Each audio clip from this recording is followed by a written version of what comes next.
talk about something called the triangle of death. I think we all experience it, but I will let our esteemed colleagues over here tell you more about it. Please welcome Axel Kruger, Bruna Marra, and Evan Bowman to talk to you about the triangle of death. Thank you very much.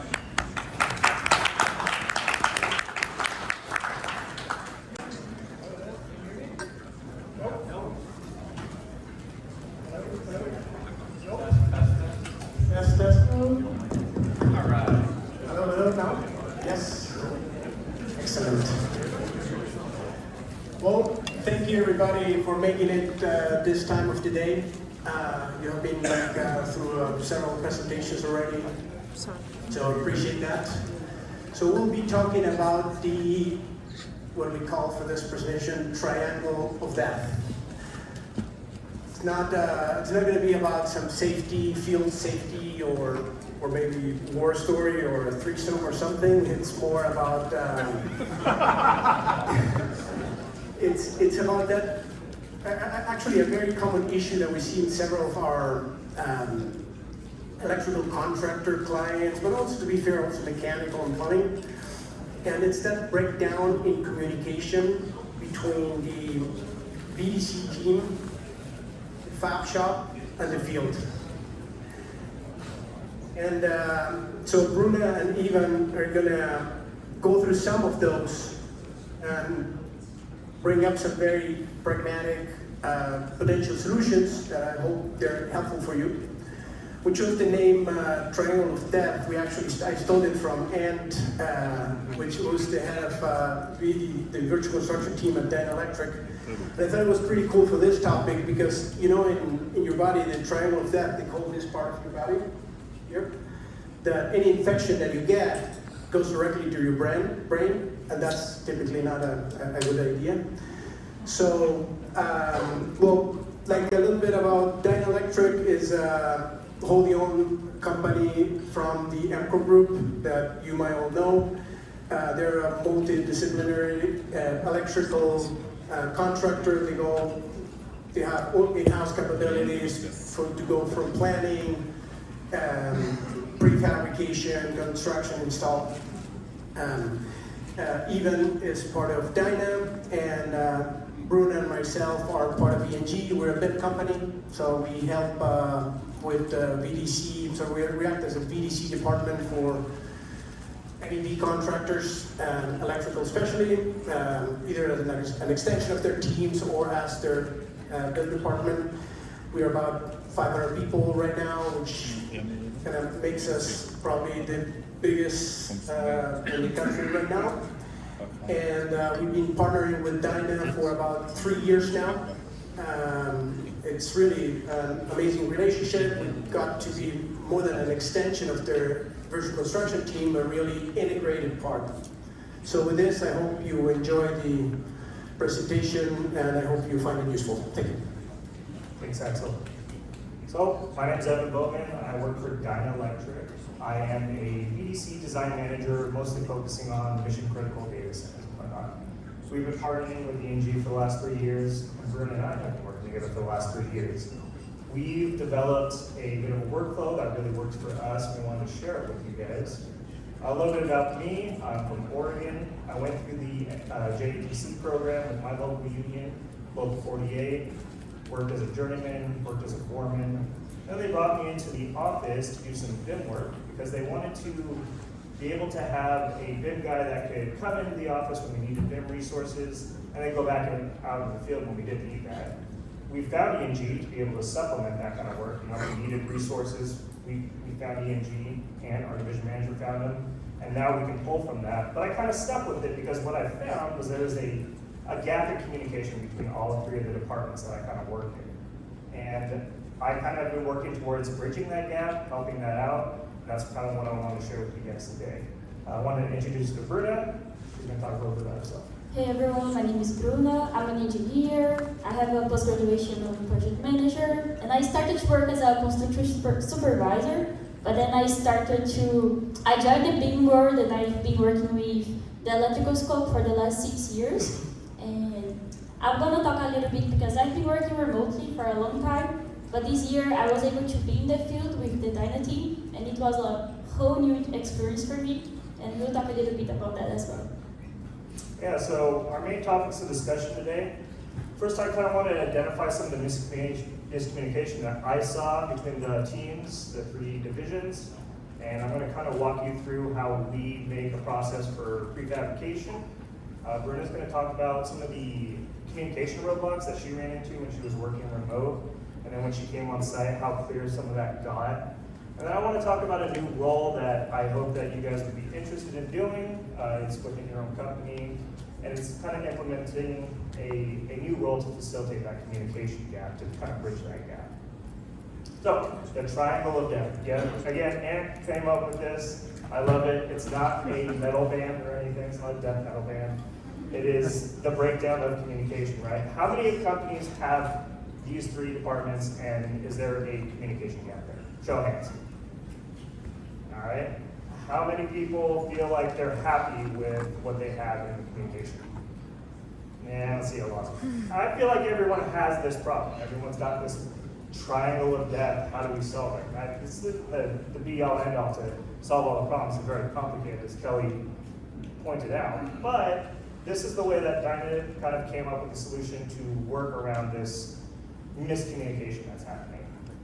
So, part of the communication that we see in the breakdown is that most departments have a very clear understanding of what they're doing, right? VC teams, field teams, prefab teams, they know their scope of work.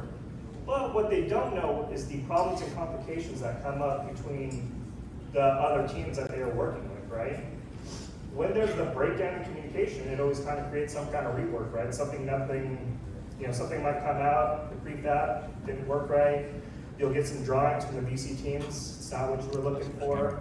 When that kind of rework happens, the blame game gets played, right? Everyone pointing fingers, whose fault is it? It's the witch hunt. So, in the VC world, the communication breakdown that I typically see is that Revit is kind of a necessary evil. It's not an intuitive program. Those who are Revit users know that it is very challenging. So when a field guy comes up and says, hey, can you make this drawing a little clearer for me to see, or can I get a schedule of like all the connectors or fittings? And the VC teams kind of start rambling off about families and templates and all of the complications that that's going to produce. All the field teams really hear is no. No, I can't do that. So they kind of are like, ugh, well, all right, I guess that we don't want to work with you, right? So in the field leadership miscommunication, I feel like the worst thing that happens is that the VDC team is not in the flow of information. If they're digging an underground conduit trench and all of a sudden they hit a duct bank that wasn't in the model, their first indication is not going to call the VC teams and say, hey, we found a problem, right? They're going to start dealing with the situation, trying to find a solution in the field. The last person they're going to call is the VC teams, and when the VC teams finally hear about it, guess what? That run's already done. They might have already scripted it. They might have built a rack for it or something. So, not usually a priority in the VC teams, the communication between them. And that path might not be clear. They might not know who to reach out to find that person that needs to make a change in the model. For the prefab teams, the miscommunication that happens is that they are only building a slice of the pie. So they're not seeing the whole job site context. They're not seeing what ripple effects might happen. Say they need to make a modification on their rack, and they need to do that for constructability or other purposes. That might not get translated back to the VC world, and if they're laying that out and they change that, that might not get back to the field teams. So they're not getting the full job site context. If they change something, everybody needs to know about it, right? But it doesn't happen all the time. So how do we get from point A to point B? How do we get from a prefab idea or a concept and turn it into something that's physical, constructable? To get to that, input has to happen from all departments. You need the VC teams, you need the field teams, you need the prefab teams to all have a stake in this idea that you want to come up with. Everyone needs to have input, everyone needs to have stake. Everyone has input, everyone has buy-in, everyone has the equal amount of buy-in. So, how does this process work with Dyna? These are the steps that I'm going to kind of walk through of how we get from a concept, an idea, to something installable. First, we get an engineer design. Sorry to poo-poo on you engineers, but you guys don't ever make a model that's constructible.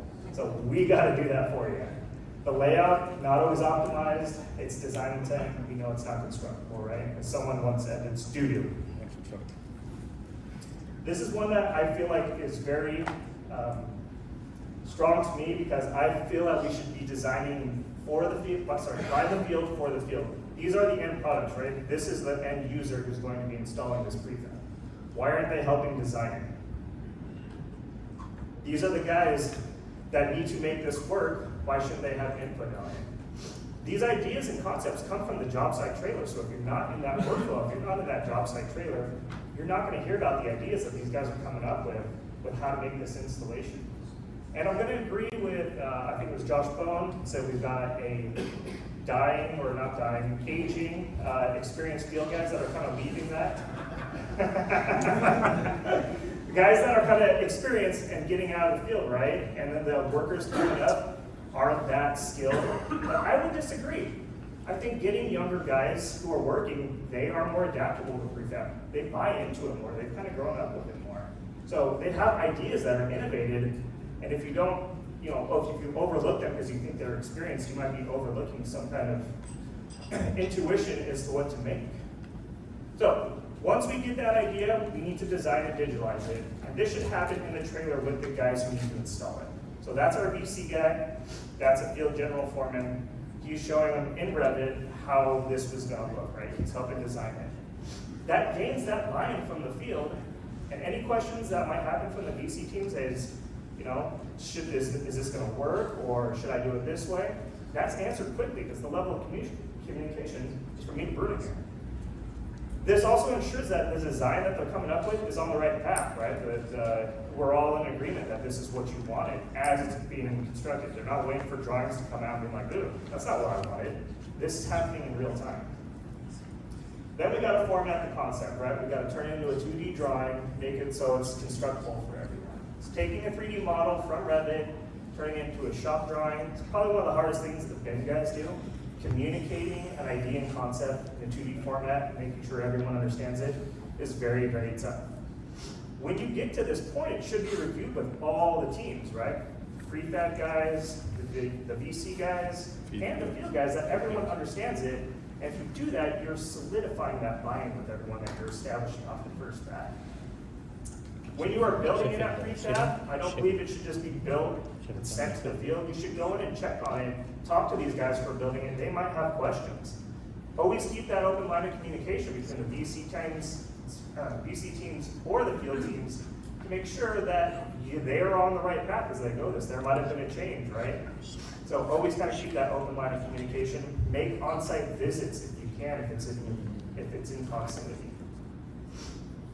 Field layout installation should always be done before it actually goes in, right? Trust, but verify. Make sure it's going to fit where you think it's going to fit.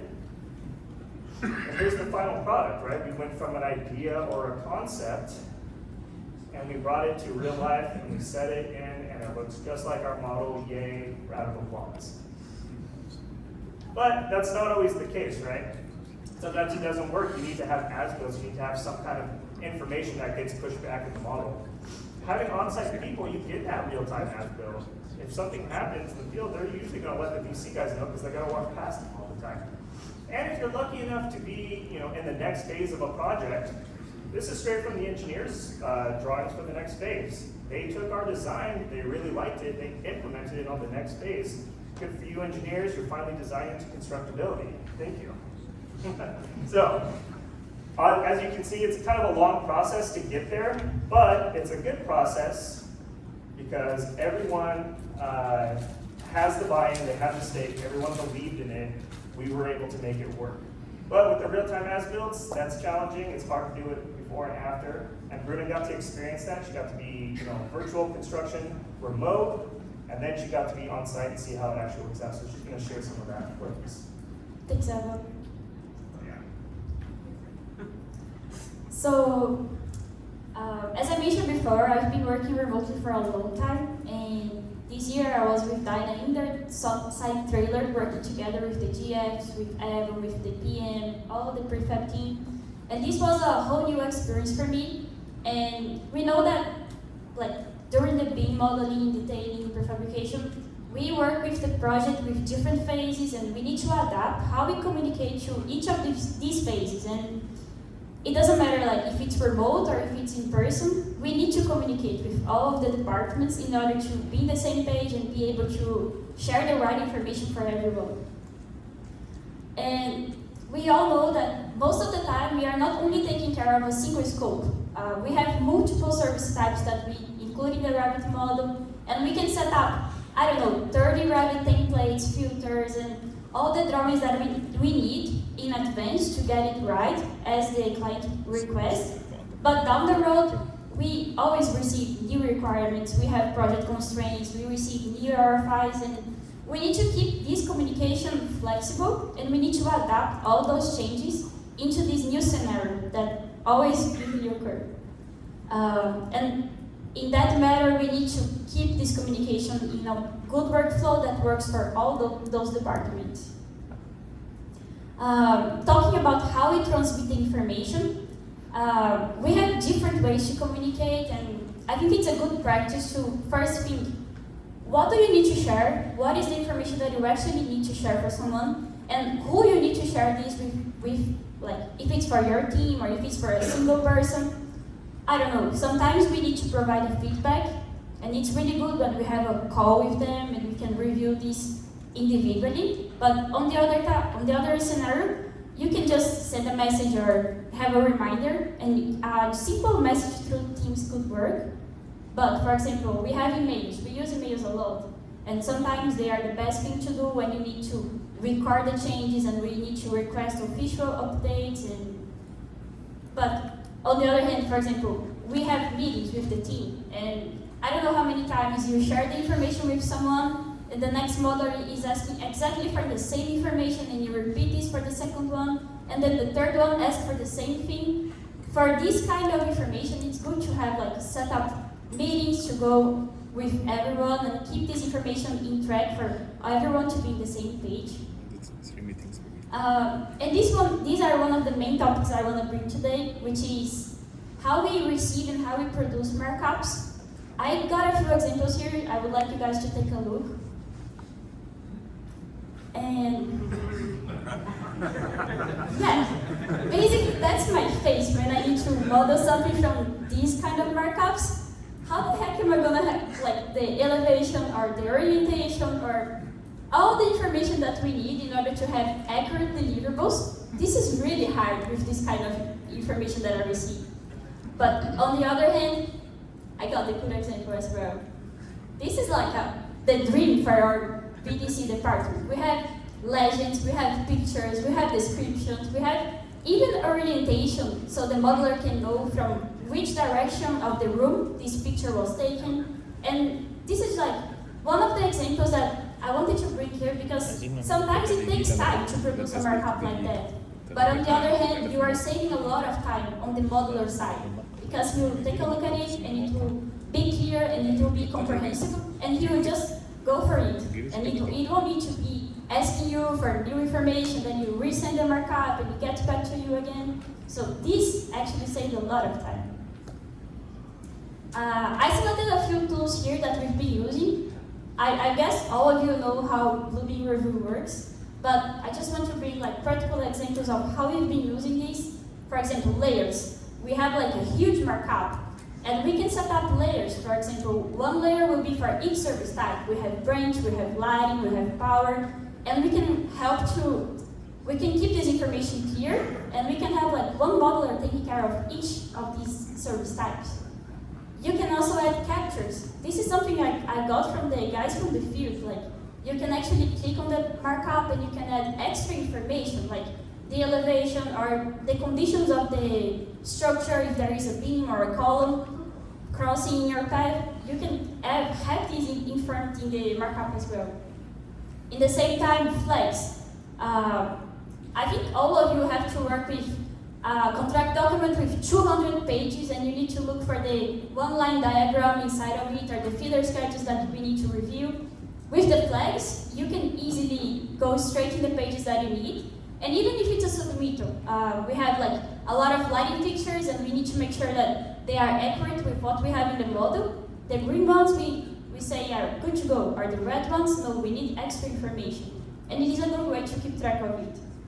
And the last one here is the overlay pages. We receive revisions frequently, and sometimes it's good to visualize how they work with this option from Bluebeam to make sure that, oh, this is a change that we need to cover in the model. And the last one here is Snagit. Did everybody use Snagit? Do you know how to use it? Snagit is like a snipping tool with high quality screenshots, and I love Snagit because it keeps record of all your screenshots that you take.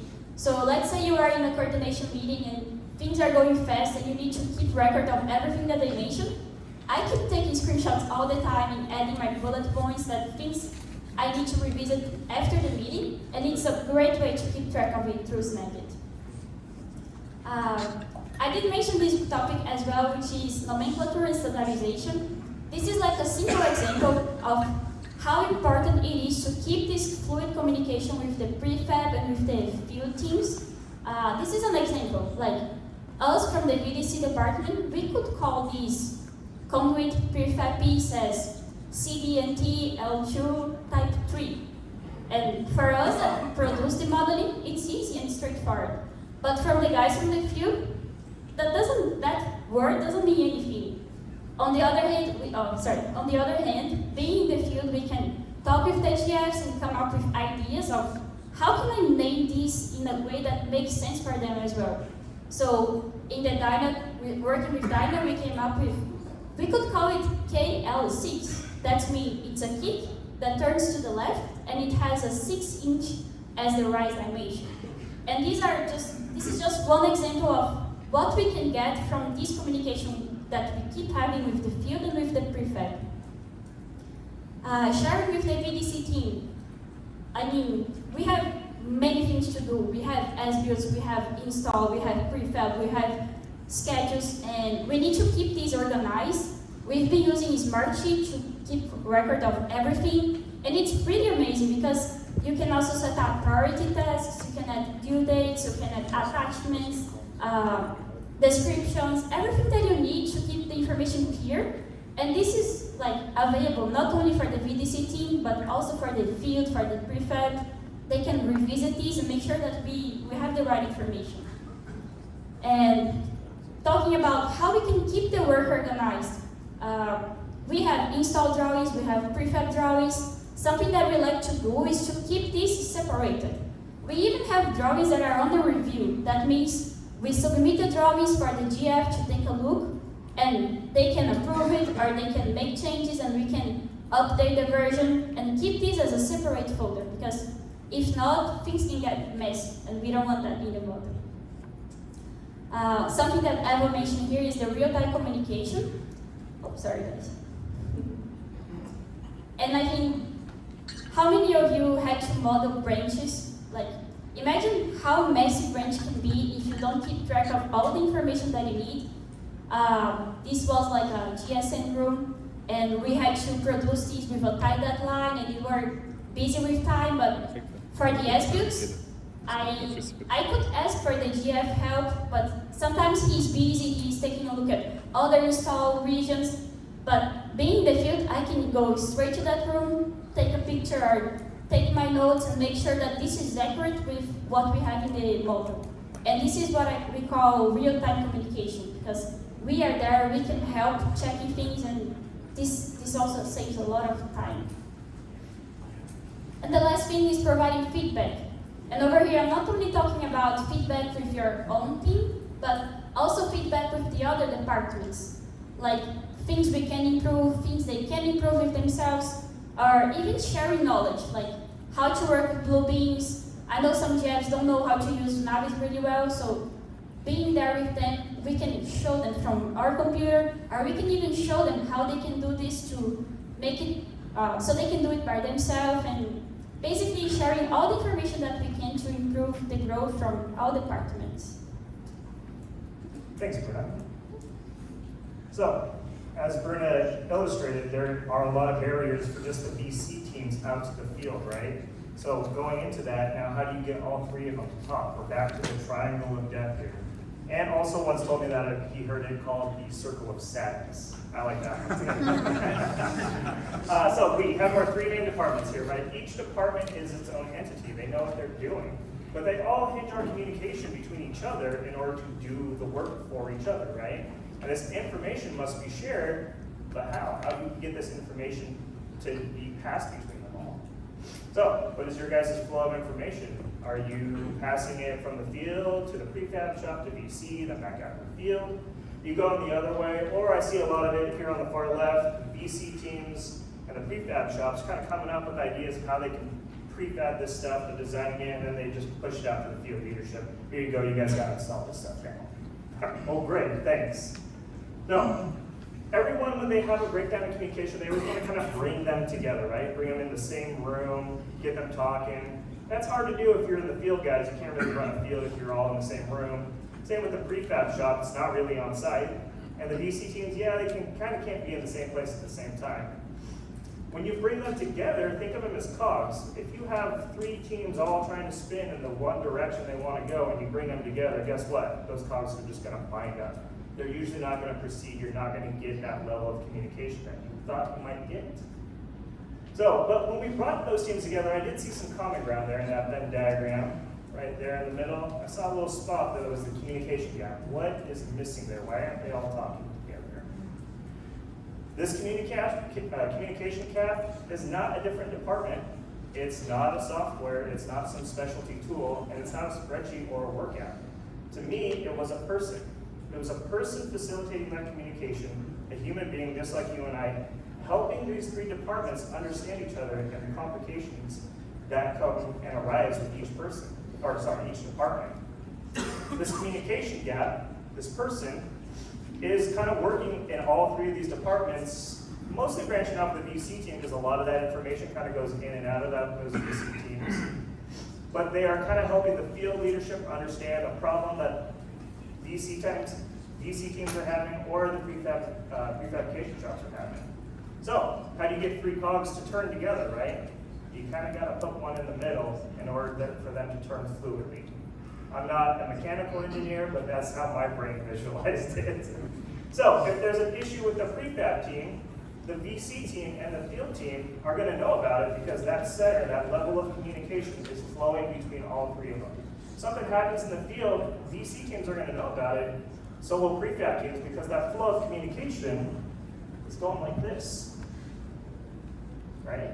It's not going circular and around, it's going through everything. So everything is turning at the same speed, working together fluidly. Now, this position, I'm going to not be 100% honest, pretty difficult to fill, right? You've got to have some field experience, some prefab experience, and then also have some pretty in-depth knowledge of BIM workflows to be able to communicate that back out to the field. So, good luck finding that position to hire to. We've had an ad out for a while, so if you guys know anyone, let us know. That'd be great. It's a tough spot. It's a tough position. E&G can really help with this, as it has kind of helped our field team. She came on site, helped the people that I was training learn and develop those workflows.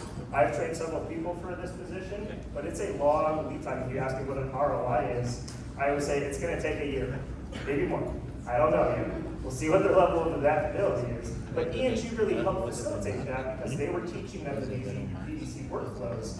They were already field people that I've taken from the field, brought into the office. They know that knowledge. They have that skill and mentality, general foreman or above. But she was there to kind of help train them up in that VDC workflow. So E&G was really, really good at that. But for a long-term solution, this role should be developed organically. It's not someone you can just hire out from, right? Good luck finding that person even if you do. This person needs to know how your departments work, and you can't do that with just throwing someone in the mix and hoping that they're going to figure it out.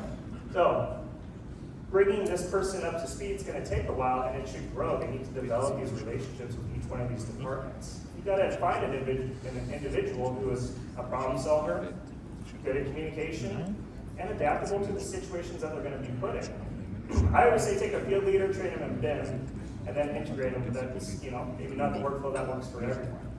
So I encourage you and task you all with thinking of someone within your department or within your company that you guys have to think about someone that might even be good for this, and think of where can this person kind of fit into this role. You think they can help facilitate that communication that has been broken down between all those departments. So yeah, just about time. That's it. Open QA, you guys got 15 seconds. And I appreciate it. Let's give him a round of applause.